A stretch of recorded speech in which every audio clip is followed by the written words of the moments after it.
Hi, everyone, and good afternoon. Sound check. Can you hear me?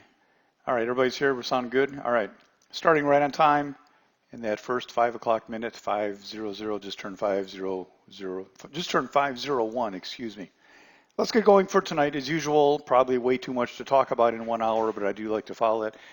Yeah, thanks everybody for. I only sent this to the subscribers at DTS, not everyone else. But if you didn't know, I'm in the west coast of Florida, and we missed. Unfortunately, some people didn't, but we missed the brunt of the hurricane. No damage to speak of, just closed roads and a lot of rain and that kind of stuff. So we were thankful for that. So let's get going for tonight. A lot of stuff to go over. Handling the market, a DTS event. We'll cover one of the most important topics, Wednesday, August 30th. The date is right and everything. I do want to focus here for a minute on something because it says I'm going to discuss two things. Handling the market is a two-part discussion. It says right here the two parts sort of.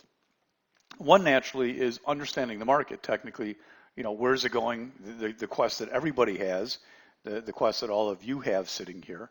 And while I am going to touch on a little bit of how we got here, I hope you all don't expect, and it says right here on the slide, I never want to overpromise. This is not going to be an educational event about where the market is going in the future because, that question obviously is an evolving, changing thing on any time frame, even the biggest time frame.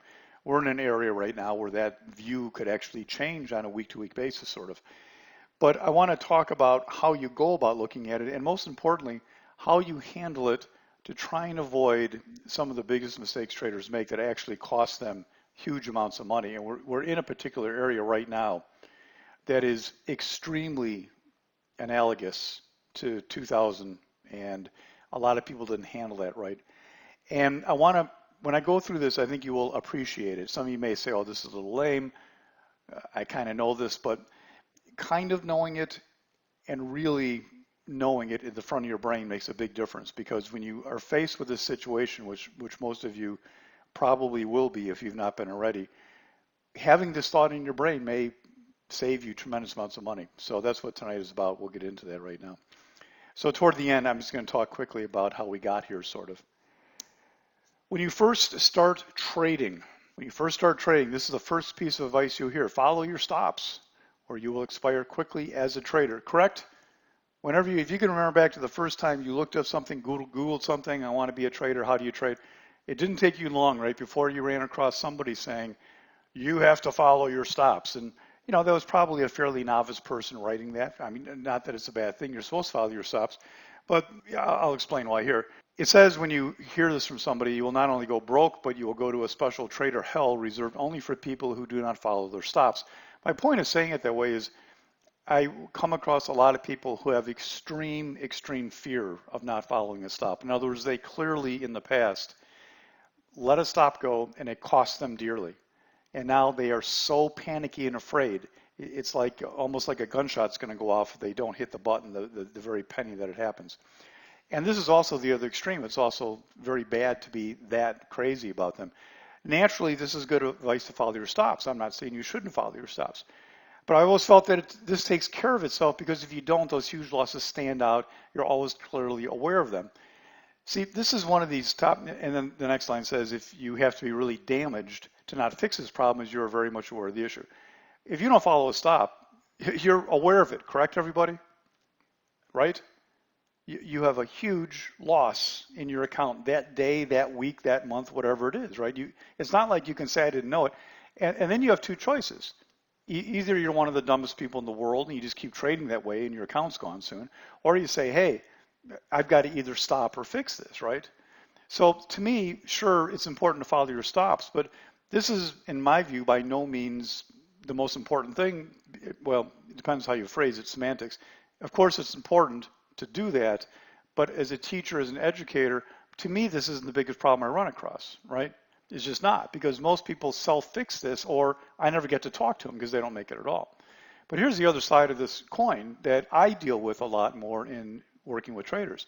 While a fair number of new traders go broke not following stops, a lot of experienced traders go broke following stops. Now, before you yell at me or say what the heck does that mean, just type a 1 on the screen if you can relate to that to some degree. If you have some understanding that boy, I'm afraid to say it because I'm almost afraid to agree with that, but right, there's some truth to that. There's more truth to it than you may know, and especially if you go back and look over your records and look over things, you may find there's a lot of truth to that. Now, don't get me wrong, if you don't know how to trade, if you're not experienced, if you don't have the education, if you don't know how to make money, there's nothing that'll help you, right? But there comes to be a time for a lot of traders where they're actually not that bad and their management is the only thing making them lose money. In other words, they could be making money with their chart knowledge and they don't. That's actually the biggest group of people I encounter, believe it or not. That's the biggest group. Don't get me wrong, following stops is critical, but if you don't follow stops because it's painful. Following stops out of fear may cost you more than you think, and you may never realize it. It can be a silent killer. This is the thing to me that matters so much, being a silent killer. In other words, you may not ever realize that you're going broke by following your stops, because whoever looks that up, right? Oh, another losing trade, blah, blah, blah, let's go on, learn the charts better, whatever it is. But if this is the problem for you, it won't matter if you learn the charts a little better, because every good trade will end up in the garbage can because you're not managing it properly, right? So I want to kind of keep that in mind. In other words, that's the preamble to today, this topic. But I don't want to focus on this today. This is what, does it say that somewhere? Next slide, boom, boom, boom. This is a different topic, one that is a key part of trader education and has been touched on in free events. Right now I want to focus on the first topic because we're currently in an area where many traders and investors get in trouble. I'm kind of going back 1, 2, 3. So I started off saying that, yes, when you first come to trading, you hear that not following your stops will kill you. I've never in events emphasized that much because, as I said, I feel that you'll just figure that out very quickly on your own. I've always emphasized in my teaching the second part of it, that there's another side to that that says, hey, you have to follow stops intelligently, and there's a way to do that as part of getting an education in trading. But for today now, I want to go back and talk about that first topic I don't talk that much about actually following your stops. However, whatever your policy is, just following them. And here's why I want to do that. Handling the market, investing is easy. In the late 90s, online investing started. People buying their own stocks fairly cheap. They were not day traders per se, nor were they trained. They were just able to buy stocks on their own in seconds fairly cheap. How do I know they weren't trained? There wasn't any training back there. I mean, this is kind of a new thing, right? All of a sudden in the 90s, brokers came out. We were, after late 80s, they came out with ECNs, and then in the mid 90s, they got fairly popular that people could open an account and fairly cheaply. And back then, there was maybe, I don't know what it started at, but in the late 90s, probably $22.50 you could execute a trade. That was really cheap for what it used to be. And you could now execute a trade, do it on your own, and buy and sell your own stocks fairly quickly. So this was a big revolution. It was called online investing or online trading, not necessarily day trading, because in the 90s, a lot of people were just simply just buying stocks and just holding on, both hands under the seat of their pants, hanging on. And guess what? It worked for a good period of time. Sometimes there are times where the dumbest people do the best. No offense, and not they weren't all dumb, but there were people taking trades. And I started in 98, so I came in at the end of this, and there are people taking trades that I thought were insane. A stock that's up 12 days in a row, with no joke, and then that day it's up $7, and the person says he's going long. I mean, what are you, nuts? The stock drops for 3 days, he hangs on, right? And then guess what? 6 days later, he's a hero because he's up $30. Well, to me, that's not what trading investing is about. That's just being a nut job. But they were all geniuses back then, right? They were all geniuses, right? Until they were not. This is the NASDAQ topping out at 2000, at over 5,000. And that's the bottom in the middle of 2001, end of 2001, at 1,600. Investing is easy until it was not. So here we go. We dropped that entire way. And how do you think people handle that? How do you think people handle that in general? People locked in their profits at the top and said, thank you very much. Yeah, statistically, they handled it extremely poorly. Yeah. Not only did people who had profits not take them in general, but a lot of people kept adding.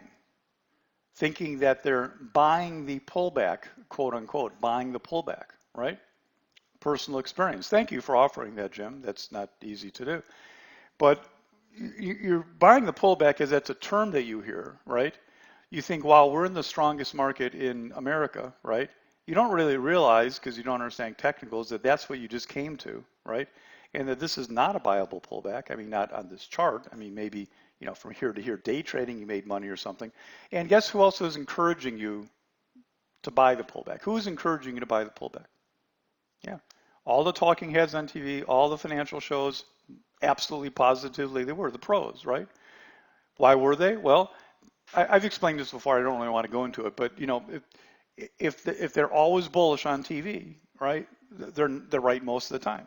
And then when they're wrong, they blame someone. They say, "My God, this is incredible how this happened. This is just a once in a lifetime event, et cetera, et cetera." And don't forget, a lot of their guests on, they will have a fund manager on here, and the fund manager has to sell tons and tons of shares. So what does he do? He says, "Oh, the market is still a rip-roaring buy. NASDAQ's going to 7,000. Everybody buy." And of course, when people are buying, they're selling like crazy. Obvious on here. But here's what I want to get into. So that's the chart. That's what happened. We all know that. I guess my question is, well, is that my opinion that people did poorly? Is that just me talking to a lot of people? Well, all of the above. But by the way, it's a fact, because the number one retail broker at the time was E-Trade. Remember the E-Trade commercials, little baby? They were the star. I mean, a lot of people had E-Trade accounts. And when that happened, sometime in 2002, 97% of E-Trade accounts were what they called dormant. That's what they're called in the business. What does that mean? It means they're broke. I mean, nobody's trading them because there's no money left in them to speak of. Very little money. Can you imagine that? 97% of the people geniuses, and all of a sudden they're gone. Yeah, but it's certainly not E-Trade's fault. It's not Robinhood's fault, right? They're just there to do the service that you're asking them to do. Buy the stock, sell it. They do nothing wrong at all, right?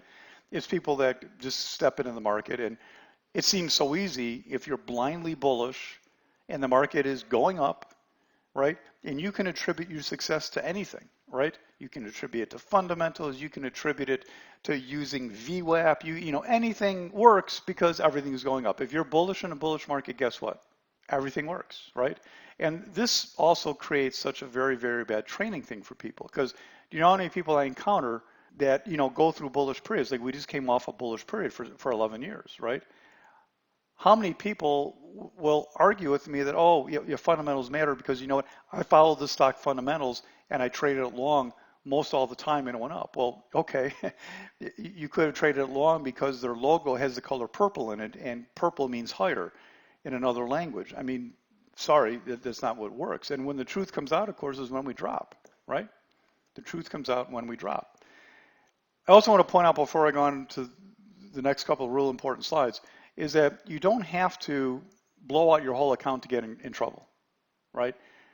One really bad trade can set you off in what I call a downward spiral. Can you guys relate to that? Do you know what I mean? Or what? Give me a couple of words. What does a downward spiral mean?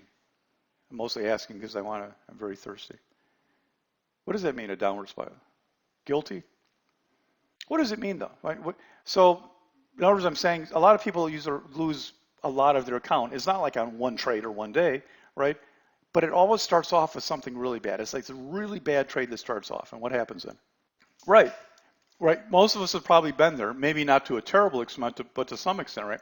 When you have a bad day, bad week, bad trade, there's really no amount that's enough to you, right? All of a sudden you change what you do.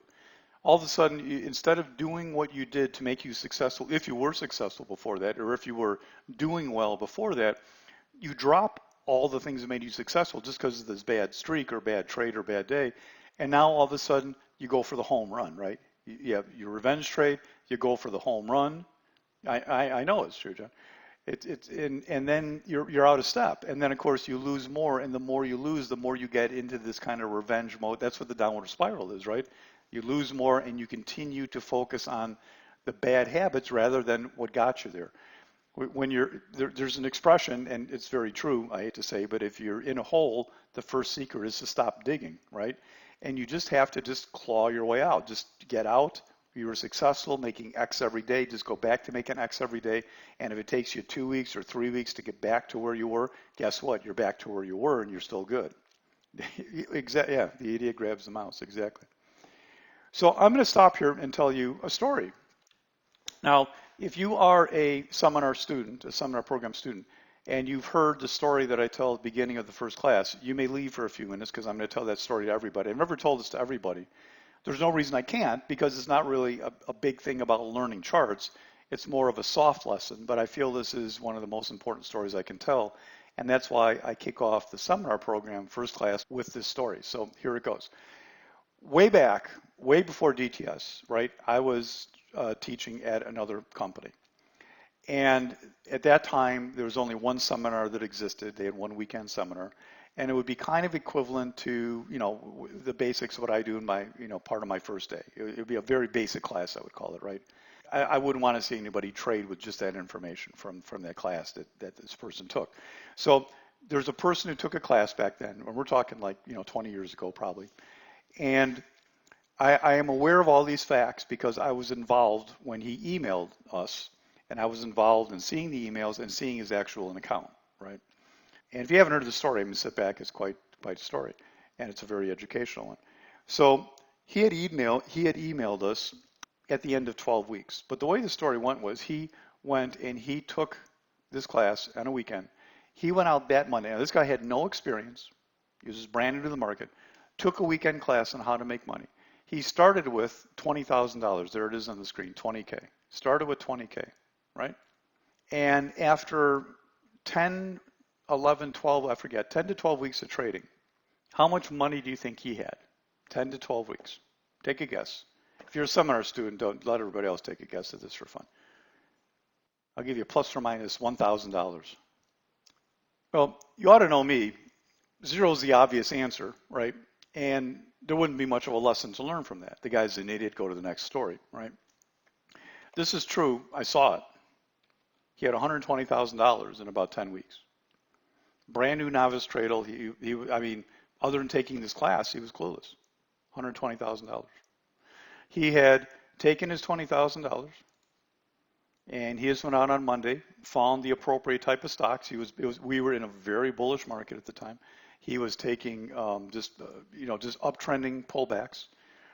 We never looked close enough to see, how great he was at doing it, but he was obviously very good because, he had some stocks, took some pullbacks, put the 20K in, they ran up. He did it on 3 or 4 different stocks. It was swing trading, so 3, 4, 5 days, whatever. Sold. He had whatever, $30,000, put it all into the next pullback, right? Bam, bam, bam. A few days go by, he's got 50, whatever it was. He just kept taking his entire profit, rolling it into the next set of trades. Boom, boom, boom. The last pullback, he took the whole $120,000, put it in, and got ready for the next run up. That was 10 to 12 weeks. He emailed us then about 2 weeks after he had reached this number. How much money did he have then, everybody? I'll give you a hint. All the right answers are on the screen already. 0, right? I use a story, I call this seasoning, but here comes the important part. He had 0. The last set that he took, what happened was obviously they stopped out, right? They stopped out. And it just so happened it was at a big turning point in the market and they never came back. They just went, right? And the broker closed them out at some point because he had taken his full account, bought these pullbacks, they didn't work, boom, held on to them until he went down to 0, right? Gave back everything. What a sad story. What a sad story. What I'll never forget though was his explanations for why he would let $120,000 go to 0.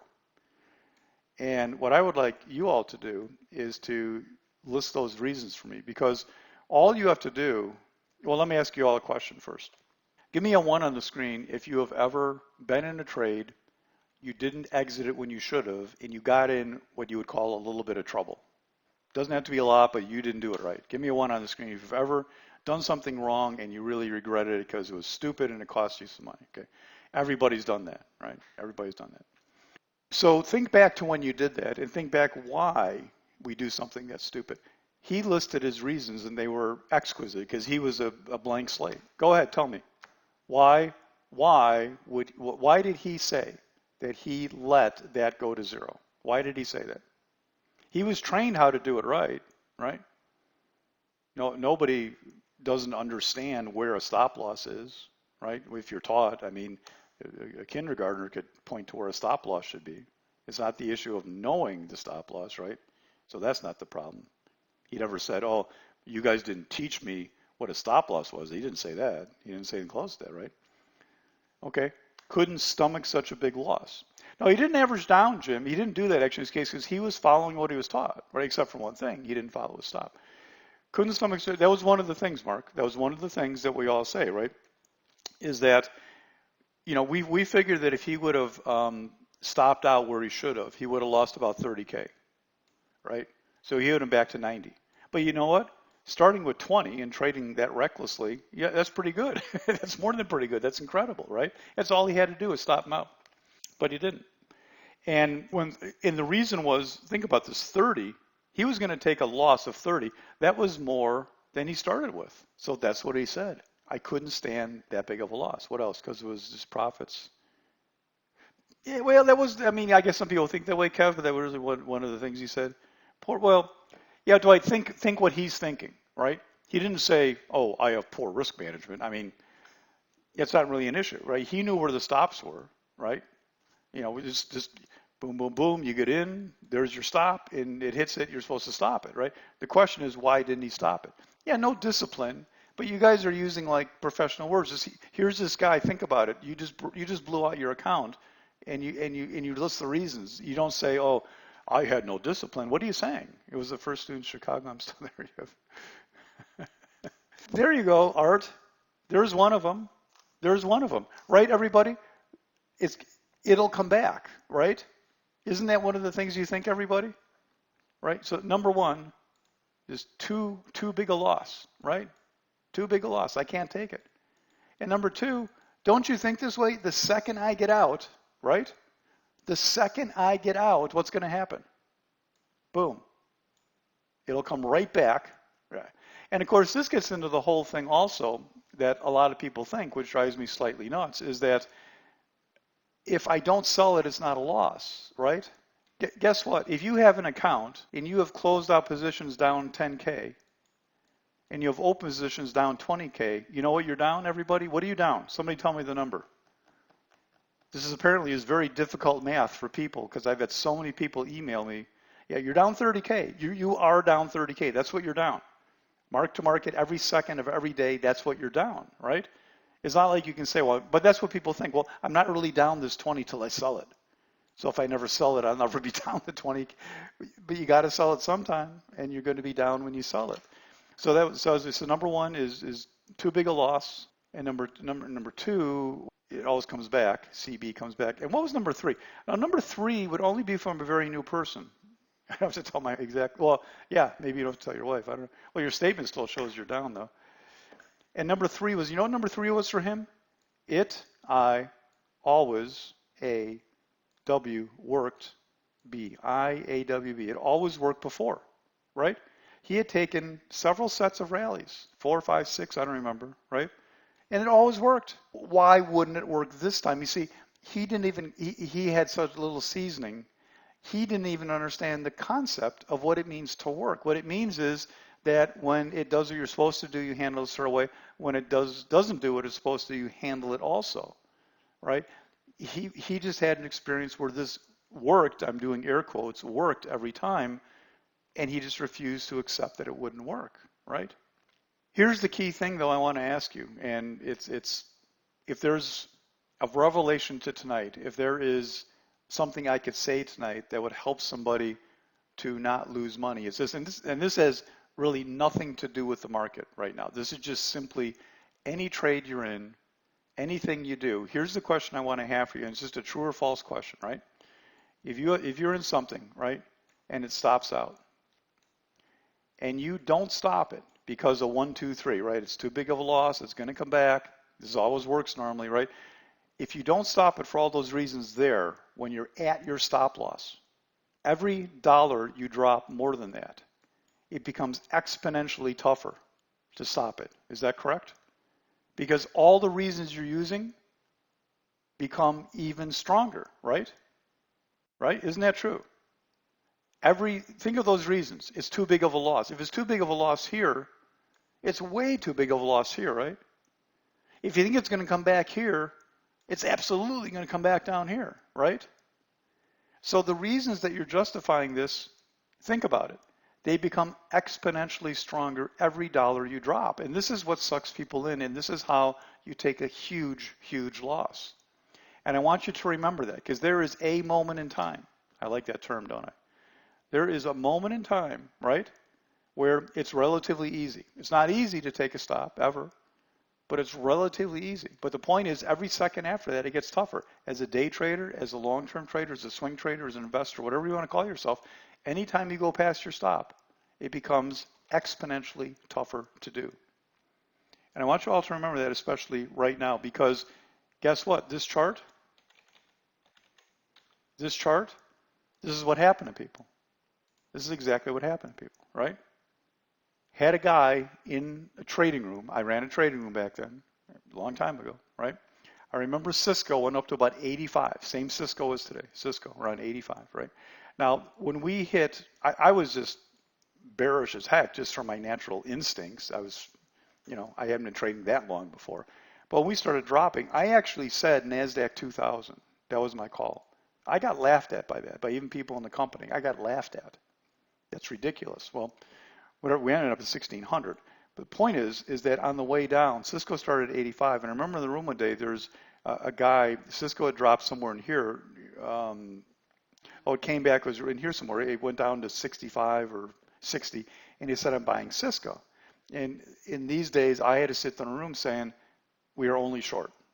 Don't even suggest long. We are only short. I mean, I was kind of kidding. On some days, day trading are long, but anything longer is a swing trade. It's only short. And I said, I don't see that trade. I just don't see it. Cisco is now on a daily downtrend. I don't get it. I don't see it. We said, that's okay. I said, well, what if, just for fun, what if Cisco ends up down at 50? He says to me, I'll buy more. I said, oh, okay. Well, Cisco ends up at 50. I said to him, I remember it, because this guy wasn't super active in the room, but he would talk. And I said, hey, Cisco's at 50. You're buying me? He goes, I sure am. I said, what if it doesn't bounce from there? What are you doing? I said, what if Cisco ends up at 30? He said, I'm going to buy more. Well, guess what? Cisco crashed through 30. You know what it ended up? It ended up at 8. Obviously, I didn't hear from this guy much after it went through 30. He was just gone. Just kept buying Cisco. Started at 65 on the buyable pullback, ended up at 8, and he was probably gone somewhere around 20. Right? Here we are. This slide. We just did this. Boom, boom, boom. Now, a couple of quiz questions here. You enter the trade at A, right? So we're in an uptrend. Let's just be real simple here. I'm not teaching a class. We're in an uptrend of some kind. You have a big green bar that takes out the high of a prior bar. We get in this trade here, right? You get in at A, and you should have stopped it at B, but you don't stop it. What do you say about this trader based on this chart? Got in at A, was supposed to stop it at B. He did not stop it. What do you say about this trader? It's not Cisco. This is the QQQ from just the last couple of months. Well, my official comment will be, number one, you should always follow your stops, right? But we don't know what his full plan was, but this may be a costly mistake in the long run, but it can also be the sign of a really good trader. Yeah. Well, MA has nothing to do with it, but what he did here was, well, let me not say why I may or may not be critical about that. I mean, obviously you have to get out sometime. But this could be one of those examples where maybe not following your stop is a smart thing to do. I mean, you have to look into your money management and what your plan is and what you're doing, blah, blah, blah. But let me compare that to another trade. Here, you get in at A. So here you have a big green engulfing bar takes out the high of another candle. And you're supposed to stop it under that green bar. You don't. What do we say now about this trader who didn't stop this one? Same chart, just here was the first trade right here. What do we say about this trader? Yeah, exactly. This is a career-ending move. Total disaster. Now, this next two lines are the most important things I can say tonight, and some of you may not be clicking with me, so it may not mean that much to you. Listen carefully. It does not matter if this trade comes back. It doesn't matter. If you're hanging on to this thing on this chart, if you're hanging on this chart, I don't care if it comes back. Don't tell me a week from now it came back. You've now entered a mental black hole. You will go broke. Now, those are strong words. Do you guys understand these words on the screen? If that is what you do, if you hold this chart, you will go broke. Maybe not this time, and that's my point. People can come back and laugh at me and say, oh, Paul, I hung on to it. You were wrong. I was right. Okay, that's fine. I was wrong. I wasn't wrong. You did something really stupid, and sometimes stupid people get away with it. That's what you did, right? It's vastly different. This is the first one I showed you. It's vast. Now, may not be good either. I don't know. I can't comment on that. But at least here, you know what you have on the left side of the screen?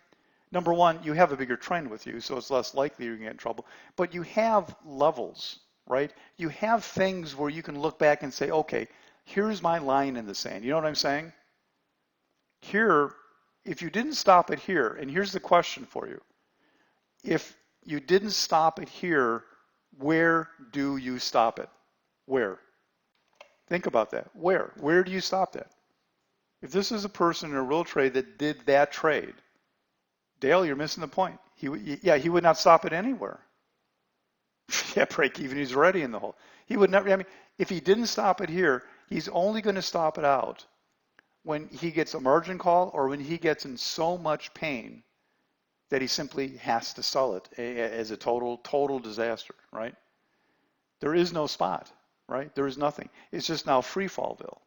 Would you ever hold all the way to C, right? My question I was going to ask you, would you ever do that? And the answer is, yeah, you would, right? If you held past B, what would stop you from getting out at C? Nothing, right? Because whatever made you say, hey, I'm hanging on, all the reasons become more and more and more and more difficult to get out. The key I want to bring back to you now is that this chart is the chart of the market, right? 97% of E-traders went broke in 2001. Guess what chart, guess what moment happened where they blew it? Right here. This is it. Now, again, I'm not giving you market commentary. I'm not saying that this is the top, and whether I think it is or not is not the point. The point is that we have, I don't have a slide in here, but let me pull this up here for you.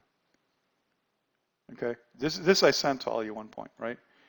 This is a monthly chart, okay? Here we are right here coming off of this high, right? Right there. And we broke our daily uptrend that's been in place this whole time, right? So the bottom line is just even technical analysis 101, this is not a buyable pullback. Quick quiz question. When you break the daily uptrend on a confirmed basis, what do you have to look to? What do you look to for your next source of information? Right, the weekly chart, right? That's the next thing to look for. So this is the market. And this is the equivalent to me of possibly a 2001. At least it's a moment where it could be that area. So I just want you to be careful about what you do. There is no concept to go long this chart here. It does not exist. Now, does that mean that the market could not bounce here? No, of course not. On any stock at any moment, what you have to realize is that, just take any stock normally. There's a bunch of idiot traders like you and me that are bullish. There's a bunch of idiot traders that are bearish, they're selling, and the stock does this, it goes back and forth. It's just literally a mess. It is literally, what's the word for it? What's the word that we all say that the market is? People say the market is, and I agree, it is 97% of the time. What is the market? It's crap, but the technical term. The technical term a lot of people say, no, not frothy. No, random. It's a randomness. And market is nothing but randomness, right? And that's true most of the time. And you have to realize that it really is true. And what happens once in a while, maybe a slightly bigger buyer comes in, right? Some big individual on a smaller stock, some smaller fund, and they pop the stock to buy their 20,000 shares, right? And the whole world goes, oh my gosh, there it is, the stock's taking off, and then it just fizzles, right? And everybody goes, oh, technical analysis doesn't work, blah, blah, blah, blah, blah. It's because you're reading crap and trying to make something out of it, right? We care about the chart when something significant happens to it. We follow what we call the big money. And that can happen at any moment. So let's just say this is any stock out there. I mean, it's not going to happen as often with the market in general. And let's say we reach some number here and the police mutual fund of Cincinnati, whoever's running that, whatever, decides that this stock, whatever it is, they've been waiting for this number and they have to buy, $12 million worth of it, right? Well, they may boom, they may just come in here and start a rally that takes the stock off. And you look back and you say, that was just kind of a nothing stock. I mean, how would I know to buy it there? If this stock just took off from here and put in a big green bar like that retraced the last 8 days, how would you know to buy this? Anybody? How would a really, really good trader know to get in on that? Right, Mark, exactly. You wouldn't, you shouldn't, you couldn't, you don't. And you don't fret about it. You go, this is just the crap that happens, right? Wasn't able to do anything about that, right? We look for established patterns that we can participate in. And that's the difference between weeding through 97% of the noise that you see and trying to find what actually works. And even then, you're not right all the time. But my point simply is, there is no concept of going long a daily chart like this at this moment. Now, why I always stop short of giving, long-lasting future advice is because, number one, that's what subscribers of DTS get. Number two, it can change in a few days. Any time frame can change in a few days because this chart could become a long. You let me draw 3 or 4 bars on this chart the way I want to, and I could change this to a long, right? But it's not here, and it's not something you would ever anticipate being long. When you really get to know charts well, what you're able to do is actually anticipate the area. Anticipate that this was the low, not over the top of the bar, but to know you could have done that on the bottom of the bar. That's when you're really good, right? That's the A understanding. The B understanding is to get known over the bar, right? The C understanding is to barely know if that's an uptrend or not. I want to bring up one other point on this. When I sent this around, and if some of you people are here that commented, don't comment. I'm not talking to you because I actually got like 4 comments about this. I showed this somewhere, I don't know where it was, and I got this comment. And then when I sent this around in an email, and this went to everybody, I got 3 or 4 comments back. And the suggestion was that I should use a logarithmic chart, or one person actually, tried to explain to me what it was like I didn't know, rather than an arithmetic chart. And I can't emphasize enough how that is completely the wrong thing to do. This is what happened. In other words, this was a 30-point drop. The NASDAQ was at 60, I think, and we dropped to 30. I don't know. I don't remember. I didn't click on the numbers for a while, right? And then that 30 points was magnified by 12, right, up to 400. 1, 2, 3, 4, 5, 6, 7, 8, 9, 10, 11, 12, right? You see what I'm saying? That's what really happened. That is exactly the perception you should have. That is exactly the rally, the extension, whatever you want to call it, that happened, right? If you use a logarithmic chart and cram it all together, that's not the truth. That's the deception. That's putting makeup on it. Did everybody understand that? Because so many people suggested that to me. Everybody understand? I don't care if you want to use a log chart. I don't. But the thing is, you got to keep looking at the same thing all the time. And that if you want to see a chart like this in its reality, just a real arithmetic chart is what you want to look at for this. This is what happened. This is the truth. That's where we are right now. All right. Any questions so far? Because here I have some extra side comments. Let me know. I'm just reminding you, that would never happen to me. Well, make sure it doesn't. Make sure that does not, because once it starts, it's hard to stop. Just very simply, the way I teach things, a lot of you know, is simply I refer to like a kind of a moment in time type of thing, where you kind of quickly know if you're right or you're wrong, and if you're wrong, there's sometimes ways you manage it, but generally speaking, you're not going to hang around if you're wrong on a confirmed basis. Thanks, John. Other comments, a couple of quick things on handling the market, right? That's the topic for it, handling the market, and it kind of implies a bigger picture. Buy and hold is a completely ancient, dead concept. If you do this in the beginning of a 12-year bull market, you may be okay, you may not. Even buy and hold, even if you know you're in a bull market, may not work. I mean, if you take the market, yeah, fine. If you know you're going up for the next 10 years, you buy the market, you're fine. But buying a stock, some stocks go out of business in a bull market. Some stocks drop like crazy in a bull market. You don't know. And here's the thing. Are we in a bull market? The answer is no. Are we going to be back in a bull market? Well, if you want to make that bet, go ahead, but that's quite a big bet to make. And we do not ever, and buy and hold simply means, and some of you may not even relate to it anymore, but it's kind of a term from the past where you buy what you may hear on TV as the quality companies, and you hang on to them because they'll always be good. Quality companies like GE that went from 60 to 8 in a year and a half. Quality companies like Bear Stearns that went to 0. Quality companies like Enron that went to 0. Quality companies like MCI that went to 0. You never buy and hold. Is everybody clear on that? Our goal, unless you're really weird, is to make money. That's our goal, right? Not to say I own blah, blah stock, right? Now, some quality companies are good things to trade, to invest in, but they have to perform for us. And if they don't, they're out the window. We trade, invest to make money. Second thing, and I only bring this up because I have the advantage of hearing from a lot of people over time. And when I hear one thing once, it's like, okay, that's just some fluke. But you start hearing this a lot, you start going, what's wrong with people? I don't understand. I phrased it this way. I had different words there originally. I changed the wording too. I personally don't understand the concept of buying stocks that agree with your moral or political views. Okay? I think you all know what I'm talking about. I mean, there's hundreds of views you could support. And I've talked to people who said, hey, I only want to put my money into blah, blah stocks because they're good for blah, blah, blah. I don't get that to the point that I think there's something wrong with somebody who says that. Because why? If you want some cause, I don't care what you're talking about, I don't care what it is. If there's a cause that you want, go make money and donate money to the cause, right? Doesn't that make sense? We invest to make money. We don't invest. I'm not going to put money into a company that I like the moral purpose of it, but it goes broke, right? So we invest to make money, make your money. What you do with your money, nobody cares. Go give your money to some company. But remember, when you buy a stock, you're not supporting that company. But you're not supporting the company, right? The company doesn't get your money. Another person gets your money who you bought the stock from. The only time money goes to the company is when they first sell their stock, right? At the end, that's usually none of us get to participate in that. So just a little side note there.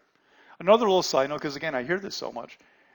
Anybody, and again, this is getting to be an old concept, but anybody know the 7% rule? Maybe it was an 8% rule. Anybody know, give me the name who created this? And boy, he was so praised back then. This guy is such a genius. Everybody should follow this person. And I think he's a good guy. I don't really know him. I don't know what he stood for. Yeah, William O'Neill. You're showing your age a little bit there, Eric, right?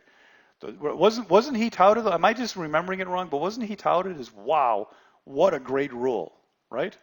Right? What a great rule. Never lose more than 7% of your money on one trade.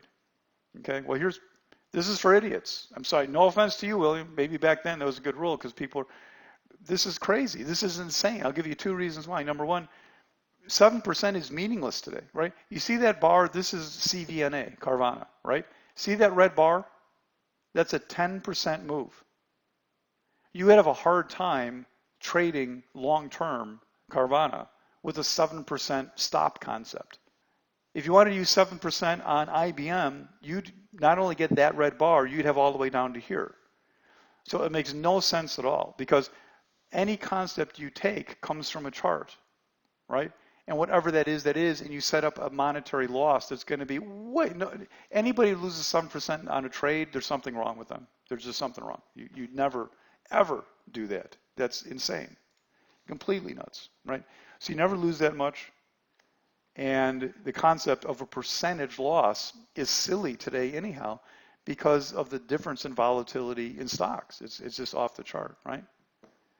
Yes, it's better than losing your account. I guess that's why he got credit for it, right? But if you're this clueless, sorry for the wording, if you're this clueless, you should not be involved in trading or investing for yourself, okay? So what do? Well, it's very simple. What you do is you enter and exit based on specific bull-bear battles where one or the other wins on a confirmed basis, and confirmed basis is important also. This comes from an understanding of technical analysis at a high level, period. That's all there is. There's no great shortcut to it or for it. And the desperate measures people take sometimes, like in a market we're now, is just, to get all fired up one day because you heard a news report or you heard an economic report and say, boy, all right, I'm taking all my money and putting it all in the market right now because I think we're just going to fly higher. And if you're just simply going to Vegas in that case and, putting your money on black or red, or actually you're not even doing that good because your odds would be much better at Vegas probably. So learn what you're doing is all I'm saying, bottom line, especially during the time we're coming into right now. And I always want to emphasize, and a lot of you here know this already because you hear me talk, and I don't talk garbage and make up stuff and don't go back and say, oh, I said this. Naturally, nobody gets right 1,000% of the time.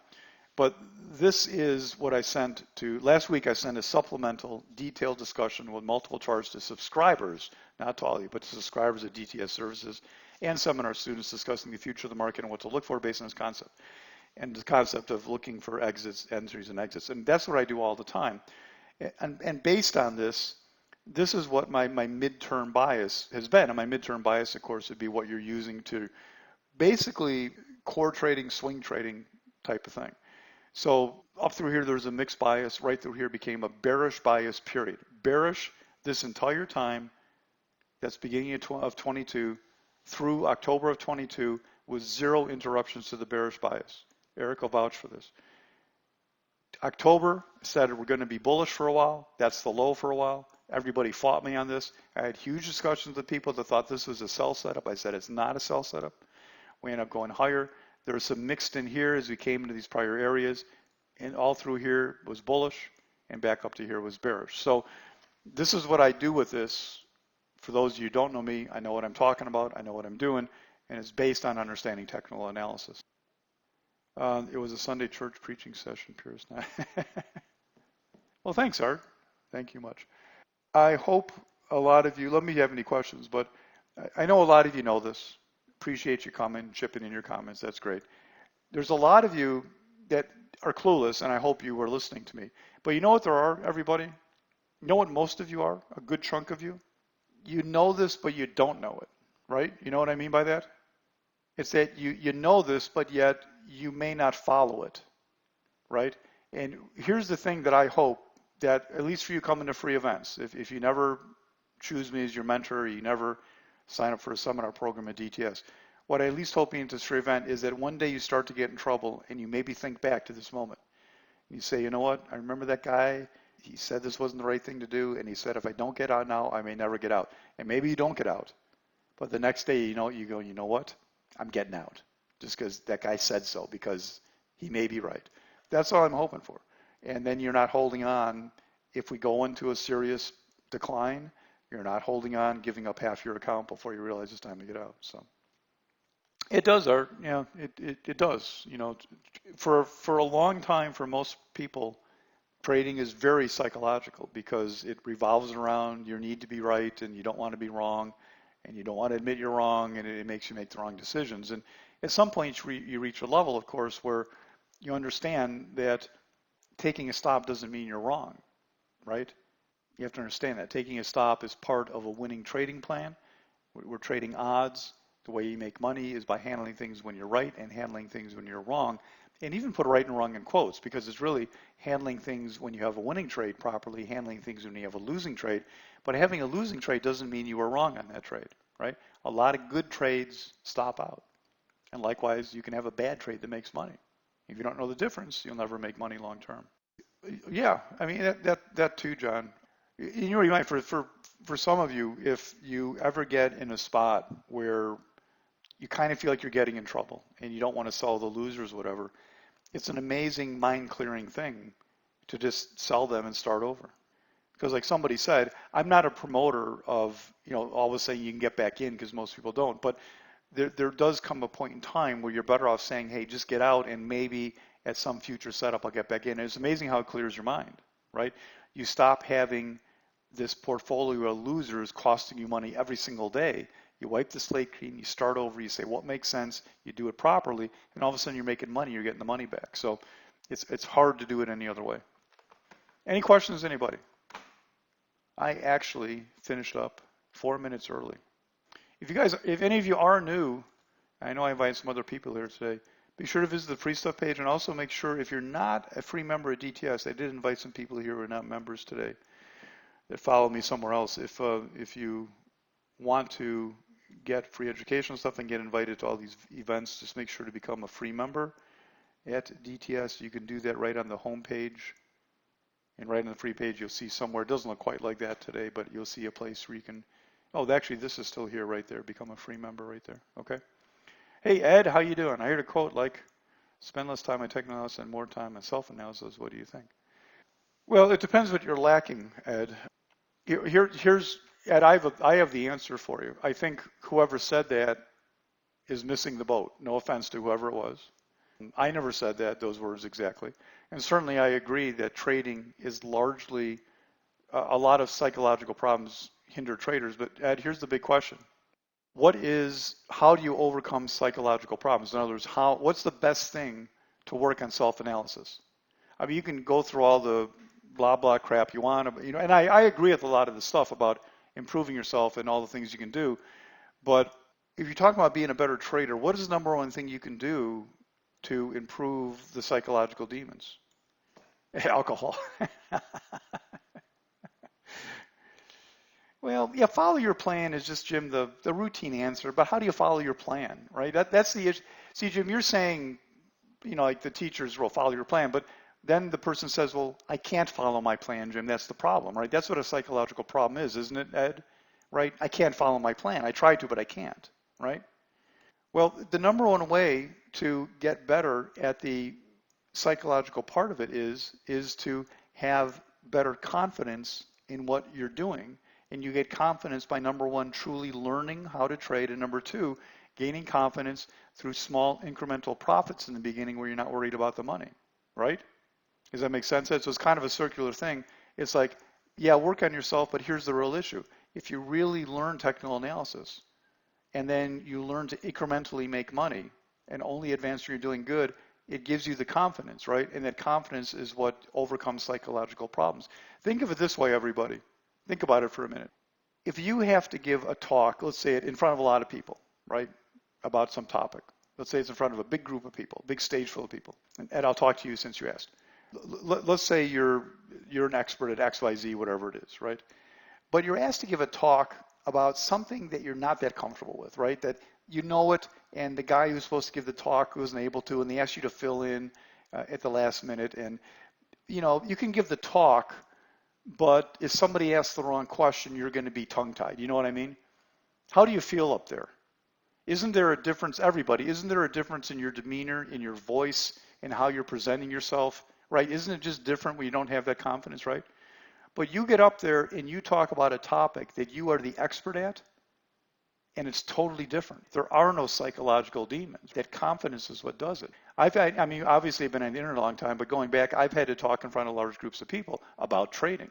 And let me tell you, I had zero nervousness, zero anything. And I went on talking about, and I was going to say, and I said the opposite of what other traders before me were saying. So I was completely crapping on the other people that went before me. And I didn't care because I knew what I was talking about and I had that confidence.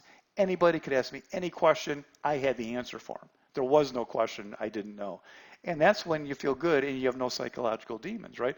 You start to trade and you're not really sure if it's a good trade, right? Therefore, you're not even sure if you can get to that wimpy target that you set up for yourself. So as soon as it falters, you decide, you know what, I'm not sure this is even a good trade, I'm going to get out. That's how it happens. So the number one thing, the number one step to overcoming psychological problems is to really, really learn what you're doing in technical analysis. Not many people do that. I've talked to you many times. If you're here, unless you're very new, you certainly have heard me talk this last few months about the difference between A and C plus understanding of charts. A C plus understanding of charts will have you doing what profit-wise? A C understanding of charts will have you losing slowly, period. That's all it will. That's the best you can expect. To lose slowly because you kind of know charts a little bit, right? You got to get a real good understanding, and with that comes confidence. Even then, you never overcome the psychological things totally, but you have confidence, you know how to handle them, right? You know kind of from a almost out-of-body experience to say, here's what you do now, right? That more confident, smarter person comes through and says, this is how you handle this. You just walk away right now. You take tomorrow off, right? You don't revenge trade, whatever it is, you learn that stuff. So learn charts at a very high level, okay? If you want to do that, guess what? I sent out an email earlier that the early sign-up is on for the seminar program because we're a couple weeks away from starting the next set of classes. So if you're interested, give me a holler, write me an email, whatever it is, if it's time for you. I don't ever want to talk to somebody taking classes, they're not ready. Because you're not going to do well, I'm not going to like it. So, but when you're ready, consider doing that or talk to me about it. All right, anything else? Thanks for your comments, everybody. Have a good night, everybody, and we'll see you at the next event. We're probably, oh no, Labor Day weekend. Probably won't see you for a couple of weeks, I guess. All right. Feel free to email me if you have anything you want to talk about.